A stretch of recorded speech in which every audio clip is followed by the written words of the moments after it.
रात के 2 बज रहे हैं। मुंबई शहर की रौनकें अब धीमी पड़ चुकी हैं, लेकिन राहुल की आंखों में नींद का एक कतरा भी नहीं है। वह अपने पुराने सीलन भरे कमरे में एक पुरानी लकड़ी की कुर्सी पर बैठा है, जो हर हरकत पर एक अजीब सी चीख निकालती है। राहुल के सामने एक छोटी सी पुरानी मेज है, जिस पर धूल जमी हुई है। उस मेज पर 3 चीजें रखी हैं जो उसकी जिंदगी का हाल बयान कर रही हैं। उसकी बीमार माँ की दवाइयों की खाली शीशियां जो अब जहर जैसी लग रही हैं, एक ठंडा हो चुका चाय का प्याला जिस पर मलाई जम गई है, और एक सफेद पन्ना, उसका टर्मिनेशन लेटर। राहुल ने पिछले 5 साल उस कंपनी को दिए थे। उसने कभी 1 रुपये की हेराफेरी नहीं की, कभी झूठ नहीं बोला, हमेशा दूसरों की मदद की। पर आज जब उसे अपनी बीमार माँ के ऑपरेशन के लिए सबसे ज्यादा पैसों की जरूरत थी, कंपनी ने उसे डाउनसाइजिंग का बहाना बनाकर निकाल दिया। उसका पड़ोसी विक्की, जो खुलेआम रिश्वत लेता है, लोगों को धोखा देता है और 2 नंबरी धंधा करता है, अभी अभी अपनी नई चमचमाती एसयूवी लेकर घर लौटा है। उसके घर से तेज संगीत और जश्न की आवाजें आ रही हैं, जो राहुल के कानों में किसी खंजर की तरह चुभ रही हैं। राहुल की मुट्ठियां भिंच जाती हैं। वह ऊपर धीमे धीमे घूमते पंखे की तरफ देखता है, फिर अपनी सोई हुई माँ की तरफ, जिनका चेहरा दर्द और उम्र की वजह से पीला पड़ चुका है। वह सोचता है, क्या सच में ईमानदारी की कोई कीमत है? मैंने हर धर्म निभाया, हर किसी की भलाई की, फिर मेरे साथ ये अन्याय क्यों? क्या ऊपर वाला सो गया है? उसका दिल अंदर ही अंदर चीख रहा है। वह उठता है, एक पुराने फटे हुए झोले में थोड़ा सा सत्तू,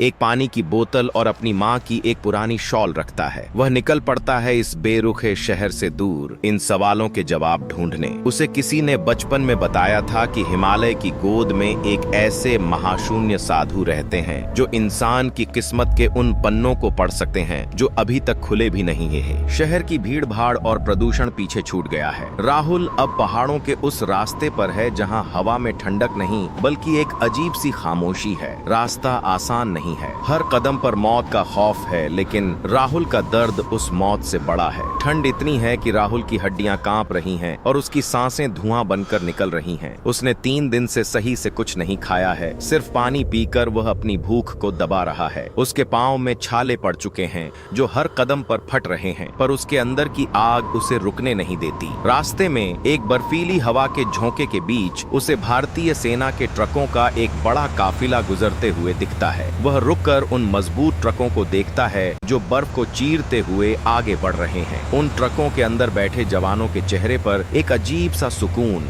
गर्व और अनुशासन है। राहुल एक पल के लिए ठिठक जाता है और सोचता है, इनका मकसद देश की हिफाजत है। ये मौत के साए में भी मुस्कुराते हैं। इनके पास एक मिशन है। मेरा मिशन मेरी ईमानदारी थी, पर मेरी ईमानदारी ने मुझे सिर्फ धोखा दिया। वह ऊंचे पहाड़ों की तरफ बढ़ता है, जहां ऑक्सीजन इतनी कम है कि सांस लेना एक संघर्ष बन गया है। उसे लगता है कि शायद वह यहीं मर जाएगा और किसी को पता भी नहीं चलेगा। लेकिन तभी दूर एक ऊंची चोटी पर, एक गुफा के मुहाने पर उसे एक हल्की सी रोशनी दिखती है। एक नन्हा सा दिया जल रहा है। इतनी तेज बर्फीली हवा में भी वह दिया शांत है, जैसे कोई अदृश्य शक्ति उसे बचा रही हो। राहुल के अंदर एक नई उम्मीद जगती है। वह पहुंच गया है। शहर अंदर कदम रखते ही राहुल को एक अजीब सी शांति महसूस होती है। बाहर बर्फ का तूफान है, पर अंदर एक अजीब सी गर्मी और चंदन की खुशबू है। वहाँ महाशून्य साधु बैठे हैं। उनकी लंबी सफेद दाढ़ी बर्फ जैसी चमक रही है और उनका चेहरा जैसे किसी दिव्य रोशनी से भरा हुआ है। राहुल उनके पैरों में गिर पड़ता है और उनके कपड़े पकड़कर फूट फूट कर रोने लगता है। महाराज, मुझे जवाब दीजिए, राहुल की आवाज गुफा में गूंजती है। क्या भगवान अंधा है? मैं भूखा हूँ, मेरी माँ मर रही है, मेरे पास सिर छुपाने की जगह नहीं है। मैंने जिंदगी भर कभी किसी का बुरा नहीं सोचा, और वो लोग जो लोगों का खून चूसते हैं, रिश्वत लेते हैं, वो खुशियों के महल खड़े कर रहे हैं। क्यों मेरे साथ ये क्रूर मजाक किया जा रहा है? क्या ईमानदारी एक गलती है? साधु ने धीरे से अपनी आंखें खोली। उनकी आंखों में गुस्सा नहीं, बल्कि एक अनंत करुणा और प्रेम था। उन्होंने राहुल के सिर पर अपना ठंडा हाथ रखा और कहा, बेटा, तू मेरे पास अपनी किस्मत की शिकायत लेकर आया है, पर तू सिर्फ इस जन्म का एक छोटा सा टुकड़ा देख रहा है। इंसान की जिंदगी एक नदी की तरह होती है, जो कई जन्मों के पत्थरों से होकर गुजरती है। इंसान को लगता है कि उसने जो आज किया, उसका फल उसे आज ही मिलना चाहिए, पर प्रकृति का हिसाब सदियों का होता है। बैठ, मैं तुझे 2 आत्माओं की दास्तान सुनाता हूँ, जो तेरे हर सवाल का जवाब देगी। सदियों पहले, साधु ने कहना शुरू किया, और उनकी आवाज ऐसी थी जैसे सदियों पुरानी नदी बह रही हो। एक बहुत बड़ा राजा था। वह बहुत क्रूर था। उसका दिल पत्थर का था। उसने अपने राज्य में इतने पाप किए कि मौत भी उसका दरवाजा खटखटाने से डरती थी। उसने बेगुनाहों की जमीनें छीन लीं, हजारों घरों को उजाड़ दिया। पर एक दिन वह रेगिस्तान में शिकार खेलने गया और रास्ता भटक गया। वहां उसने देखा कि एक छोटी सी चिड़िया प्यास से तड़प रही है। राजा के पास पानी की सिर्फ एक आखिरी बूंद बची थी जो उसकी अपनी जान बचा सकती थी। पर उस पल उस क्रूर राजा के अंदर की ममता जाग गई। उसने वह पानी खुद नहीं पिया बल्कि उस चिड़िया की नन्ही चोंच में डाल दिया। वह उसकी पूरी जिंदगी का एकमात्र पुण्य था। उसी समय एक बहुत बड़े महात्मा थे। उन्होंने हजारों लोगों को ज्ञान दिया, मंदिर बनवाए और धर्म की रक्षा की। पर एक बार उन्हें किसी बात पर बहुत गुस्सा आया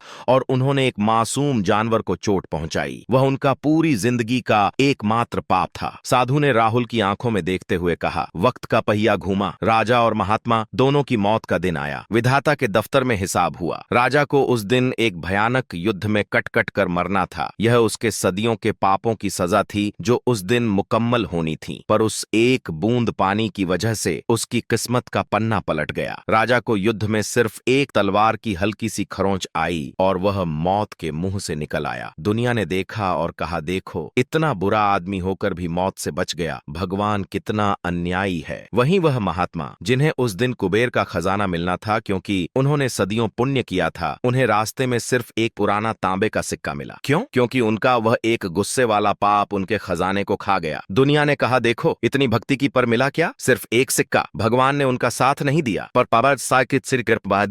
विधाता बेबा जानता था। सदियों पहले राहुल बिल्कुल शांत हो गया था, जैसे उसके सवाल बर्फ की तरह पिघल गए हों। साधु ने आगे कहा, बेटा, तेरा पड़ोसी विक्की जो आज नई एसयूवी में ऐश कर रहा है, वह दरअसल अपने किसी पुराने जन्म के पुण्य की एफडी फिक्स्ड डिपॉजिट तोड़कर खर्च कर रहा है। वह अपना खजाना खाली कर रहा है। जिस दिन वह पुण्य खत्म होगा उसे उसके हर एक धोखे का हिसाब देना होगा और तब उसे बचाने वाला कोई नहीं होगा। और तू आज जो दर्द झेल रहा है वह दरअसल तेरे पुराने जन्मों के कर्जों का निकास है। तू दरअसल क्लियर हो रहा है राहुल। तू अपने पुराने बोझ उतार रहा है। आज जब तू अपनी बीमार माँ की सेवा कर रहा है बिना किसी स्वार्थ के, जब तू भूखा रहकर भी ईमानदारी पर टिका है, तू नए क्रेडिट्स जमा कर रहा है। तेरी ईमानदारी व्यर्थ नहीं गई है। यह एक ऐसे बीज की तरह है जो मिट्टी के बहुत नीचे दब गया है। दुनिया को लग रहा है कि बीज मर गया है, पर वह दरअसल जड़ें पकड़ रहा है। जब यह पेड़ बनेगा तो इसका साया इतना बड़ा होगा और फल इतने मीठे होंगे कि तू संभाल नहीं पाएगा। तेरा आज का संघर्ष तेरे कल का ताज है। राहुल की आंखों से अब आंसू नहीं बल्कि एक दिव्य शांति बह रही थी। उसे समझ आया कि ऊपर वाले के यहाँ कोई गड़बड़ नहीं है। प्रकृति कभी रिश्वत नहीं लेती और न ही कभी गलत हिसाब करती है। साधु ने उसे आशीर्वाद दिया और उसे एक हल्का सा धक्का दिया, जैसे कह रहे हों, जा, तेरी नई जिंदगी तेरा इंतजार कर रही है। जब राहुल हिमालय की उन चोटियों से नीचे उतरा तो सूरज निकल रहा था। वो सूरज शहर वाला नहीं था, वो उम्मीद वाला सूरज था। चारों तरफ बर्फ चांदी की तरह चमक रही थी। जब वो अपने घर पहुंचा तो उसने देखा कि उसकी माँ बिस्तर पर बैठी हुई हैं और उनके चेहरे पर एक अजीब सी चमक है। उन्होंने मुस्कुराकर कहा, बेटा, तू कहाँ चला गया था? देख, तेरे पुराने दोस्त का फोन आया था। उसने अपनी एक नई कंपनी शुरू की है और उसे एक ऐसा पार्टनर चाहिए जिस पर वो आंख बंद करके भरोसा कर सके। उसने कहा है कि तेरे जैसा ईमानदार इंसान उसे पूरी दुनिया में नहीं मिलेगा। राहुल ने खिड़की से बाहर नीले आसमान की तरफ देखा। उसने मुस्कुराकर धीरे से कहा, देर है पर अंधेर नहीं। आज उसके पास नई एसयूवी नहीं थी, पर उसके पास वो सुकून था जो दुनिया की सारी दौलत मिलकर भी नहीं खरीद सकती। वो समझ गया था कि कर्म का चक्र घूमता जरूर है, बस हमें अपने धर्म पर टिके रहना है। अब उसके लिए ईमानदारी एक बोझ नहीं बल्कि उसकी सबसे बड़ी ताकत थी।